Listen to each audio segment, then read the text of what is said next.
İl olub 2026 və sən hələ də ağırlıq məşqindən əvvəl kardio eləyirsən. Əgər məqsədin sadəcə tərləməkdirsə, davam et. Amma məqsədin əzələ qazanmaq və formaya düşməkdirsə, sən hal-hazırda öz inkişafı öz əllərinlə bloklayırsan. Məntiq çox sadədir. Sənin bədəninin məhdud bir glikogen, yəni enerji deposu var. Sən 30 dəqiqəlik kardioda bütün yanacağını bitirirsən. Ağırlıq altına girəndə isə bədənin yorulmuş olur.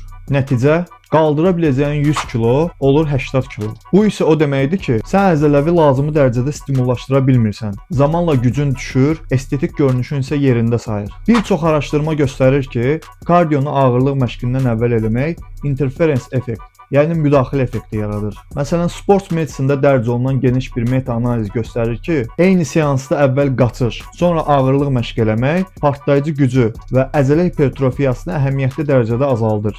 Bədənin mən enerji yandırım, yoxsa əzələ tikim sualı qarşısında çaşbaş qalır. Kardionun nə vaxt və necə eləməli olduğu açıqlamayı yazdım. İstəsən oxuya bilərsən. Fitness-ə də yeni başlamısansa, məni mütləq izlə. Çünki profilimdə sənə lazım olan hər şeyi öyrədirəm.